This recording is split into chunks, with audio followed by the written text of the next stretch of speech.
ज्यांनी direct second year डिप्लोमासाठी जे captcha option form भरला होता त्यांच्यासाठीचं हे सगळ्यात महत्त्वाचं मी अपडेट घेऊन आलेलो आहे. या व्हिडिओमध्ये आपण पाहणार आहोत की जे आहे ते कॅपचं शीट अलॉटमेंट झालेलं आहे का, त्यानंतर जर अलॉटमेंट झालं असेल तर आपण ते कसं चेक करणार आहोत, त्याच्यानंतर कट ऑफ कसा चेक करायचा आहे, त्याच्यानंतर इन्स्टिट्यूट वाईज लिस्ट कशी चेक करायची आहे, त्यासोबतच अलॉटमेंट नंतरची जी प्रोसिजर असणार आहे किंवा ज्या स्टेप्स असतील, कॅपचं रिपोर्टिंग असेल किंवा बाकी सगळ्या गोष्टी आपण या व्हिडिओमध्ये पाहणार आहोत. त्यामुळं व्हिडिओ शेवटपर्यंत नक्की बघा. पण मित्रांनो, त्याच्या अगोदरती सगळ्यात महत्त्वाचं म्हणजे काय की ज्यावेळेस तुम्हाला कॅपचं अलॉटमेंट होईल त्याच्यामध्ये तुम्हाला एक कॉलेज जे असणार आहे ते अलॉट झालेले असेल.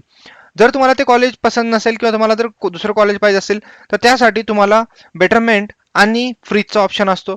तो तुम्हाला क्लिअर होण्यासाठी ऑलरेडी आपल्या चॅनलवरती एक व्हिडिओ आहे, सर्वांनी अगोदर तो बघून घ्या, जेणेकरून तुम्हाला सर्वात अगोदर समजेल की तुम्हाला त्या शीटबद्दल काय करायचं आहे, एक्झॅक्टली तुम्हाला बेटरमेंट करायचं की फ्रीज करायचं किंवा तुमची शीट ऑटो फ्रीज झाली आहे का, या सगळ्या गोष्टी त्या व्हिडिओमधून क्लिअर होतील.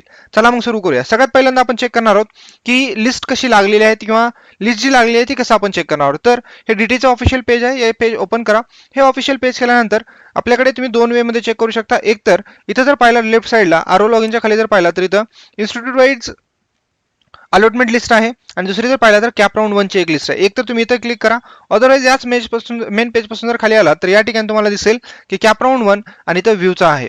ज्यावेळेस तुम्ही या व्ह्यू वरती क्लिक कराल, मी त्याला क्लिक केल्यानंतर तुम्हाला असा एक जो असणार आहे तो टॅब ओपन होईल. याच्यामध्ये जर पाहिलं तुमचा ऍप्लिकेशन आयडी आहे, इथं जर पाहिलं तर तुमचा डेट ऑफ बर्थ आहे. याच्यामध्ये तुम्ही तुमचा ऍप्लिकेशन आयडी टाका, डेट ऑफ बर्थ टाका आणि कंटिन्यू करा. कंटिन्यू केल्याबरोबर तुम्हाला तुमचं शीटचं अलॉटमेंट जे असणार आहे ते तुम्हाला पाहता येईल. आता हा झाला पहिला प्रश्न. आता दुसरा प्रश्न हे आहे की इन्स्टिट्यूट वाईज तुम्ही कसं चेक करणार आहात.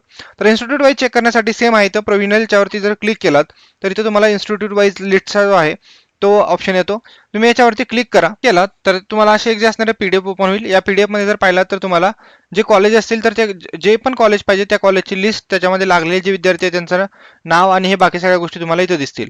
हा झाला आपला दुसरा प्रश्न. मेन म्हणजे आता थर्ड वन जो असणार आहे तो म्हणजे आपल्याला पुढे काय करायचं. ज्यावेळेस तुम्ही या दोन गोष्टी कराल त्यातला पहिला जो आहे तो एक म्हणजे ज्यावेळेस तुम्ही इथं अलॉटमेंट चेक केला आणि त्याच्यानंतर तुम्हाला असेल की तुम्हाला लागलेले जे कॉलेज आहेत ते तुम्हाला तेच कॉलेज ठेवायचे की तुम्हाला चेंज करायचं. जर तुम्हाला कॉलेज जरी तेच ठेवायचं असेल किंवा जरी चेंज करायचं असेल तर तुम्हाला फ्रीज किंवा बेटरमेंट करावं लागतं.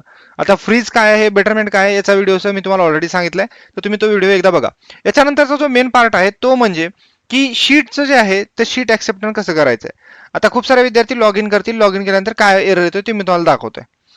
ऍक्च्युली ही डायरेक्ट तर शीट ऍक्सेप्टन्स स्टेटस चेक करण्यासाठी तुम्हाला तुमच्या लॉग इन करा, तुमचं जे कॅन्डिडेट लॉग इन आहे त्याच्यामध्ये लॉग इन करा. लॉग इन केल्यानंतर जर पाहिला तर या ठिकाणी तुम्हाला इथं खाली शेवटचा ऑप्शन दिसतो की sheet acceptance for allotted sheets. हे जसं डिप्लोमाच्या फर्स्ट इयरसाठी सेम प्रोसिजर आहे, याच्यामध्ये काही चेंज नाही आहे. इथं जर तुम्ही क्लिक केला तर तुम्हाला हा जो असणार आहे हा तुम्हाला एक एरर येऊ शकतो. याच्यामध्ये दिले की sheet acceptance process is closed as per the schedule. आता याचं कारण काय आहे ते मी तुम्हाला दाखवतो. याचं कारण जे आहे ते तुमच्या शेड्यूलमध्ये आहे. येस, आता हा शेड्यूल मी ओपन केलाय, तुम्ही पण चेक करू शकता. या शेड्यूलमध्ये जर पाहिला तर या ठिकाणी बघा, हा जर पाहिला तर इथं आहे display of provisional allotment of cap round 1, हे 17 तारखेला झाले. पण ऍक्च्युली जे तुम्हाला शीटचं जे ऍक्सेप्टन्स आहे ते तुम्हाला 18 तारखेपासून सुरू होणार आहे. म्हणजे accepting the offer sheet by the candidate through his or her log in as per the allotted of cap round 1, तो जो असणार आहे ऍक्च्युली तुम्हाला 18 तारखेपासून सुरू होणार आहे, 18 ते 20. त्यामुळं तुम्हाला तो जो एरर आहे जो तुम्हाला मी दाखवला ते मी आणखी एक वेळेस दाखवतो. या ठिकाणी बघा, हा जो एरर आहे तो तुम्हाला हा दिसत आहे, seat acceptance process is close as per the schedule. कारण ती तुमची 18 तारखेपासून सुरू होणार आहे, त्यामुळे तो एरर दाखवत आहे. आणि लक्षात ठेवा, ज्यावेळेस तुम्ही हे 18 तारखेला जर ऍक्सेप्ट केलात तर त्या दिवशीच तुम्हाला ज्यांचं फ्रीज असेल त्यांना फ्रीजमध्ये काय करावं लागेल की त्यांना जाऊन इन्स्टिट्यूटला रिपोर्ट करावं लागेल याच टायमिंगमध्ये आणि त्यांना त्यांची शीट कन्फर्म करावं लागेल. ज्यांचं फ्लोट असेल, सॉरी फ्लोट म्हणजे बेटरमेंट असेल, तर त्यांच्यासाठी काय वेगळी प्रोसिजर असेल की त्यांना ते शीट तर ऍक्सेप्ट करावंच लागेल. पण त्याचाही मी डिटेलमध्ये व्हिडिओ घेऊन येणार आहे, त्याच्यामध्ये तुम्हाला स्टेप बाय स्टेप प्रोसिजर सांगणार आहे की कसं करायचं, काय करायचं. त्यामुळे चॅनलला आत्ताच सबस्क्राईब करा. आणि जर तुम्ही आतापर्यंत आपल्या टेलिग्राम चॅनल सोबत जर जॉईन झाला नसेल तर टेलिग्राम चॅनलला आत्ताच जॉईन करा. तुमचे क्वेश्चन्स असतील तर टेलिग्राम चॅनलमध्ये टाका. चला भेटूया आपण पुढच्या व्हिडिओमध्ये, ज्याच्यामध्ये आपण पाहणार आहोत की शीटची जी ऍक्सेप्टन्स प्रोसेस आहे ती काय आहे, कशी आहे